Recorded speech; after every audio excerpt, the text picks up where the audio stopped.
budget ng Pilipinas ay hawak lang ng dalawang tao. Hawak lang siya ni Congressman Zaldico at ni Congressman Martin Romualdez.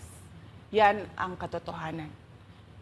Halimbawa ko dito, medyo mahaba ito, kaya pagpasensyahan mo. Ang halimbawa ko dito, sa DepEd muna tayo.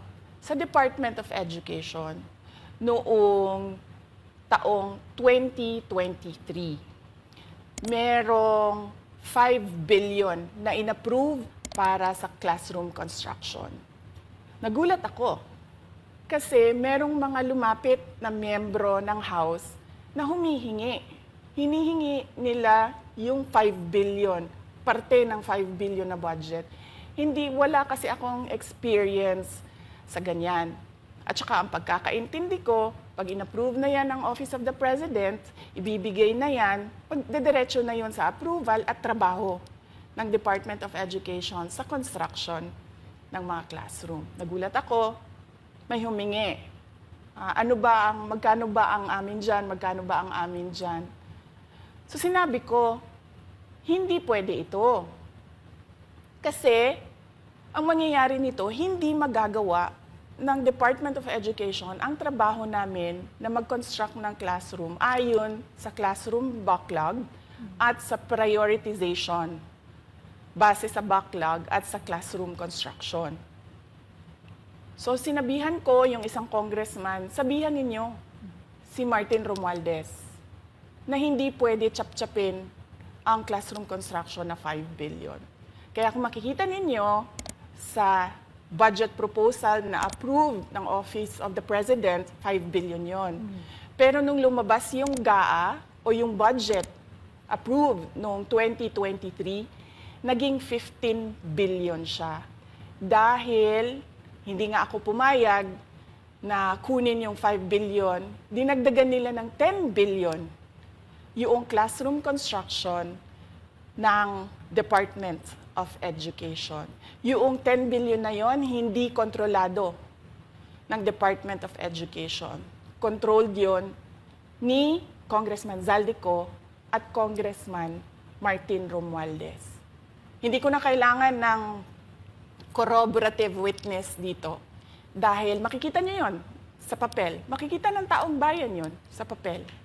NEP, 5 billion, lumabas ang budget approved, 15 billion. So maiintindihan niyo, 'di ba? Bakit pa tayo magbo-budget hearing para sa Office of the Vice President? 2 tao lang naman ang nasusunod sa budget ng bayan natin. Halimbawa, taong 2024. Kung makikita niyo, ang approved na budget ng Office of the President para sa classroom construction ay 19 billion.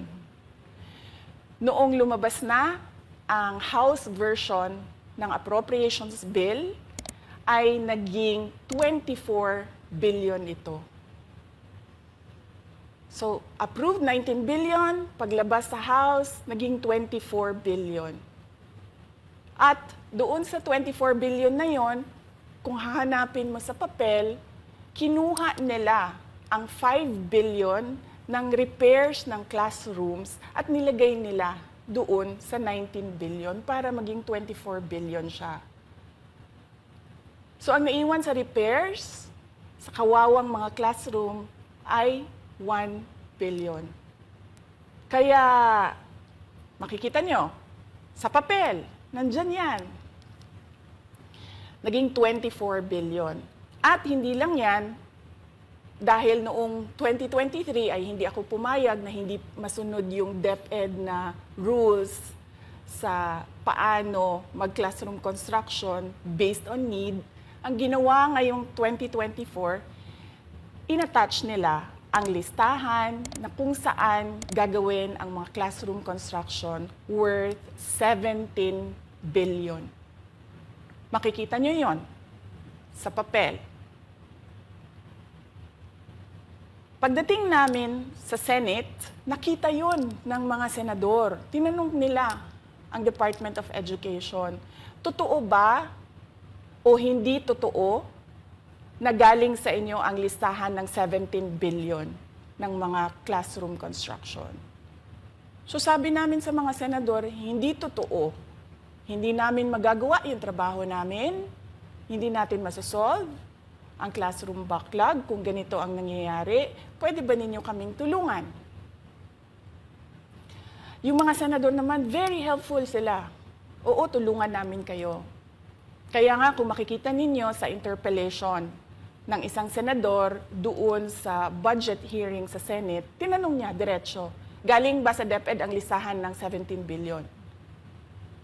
Galing ba sa DepEd ang listahan na inattach doon sa House version? Sinabi namin hindi. Hindi galing sa amin yan. On record yon. Makikita nyo sa mga videos, balikan nyo yung mga videos. Makikita nyo.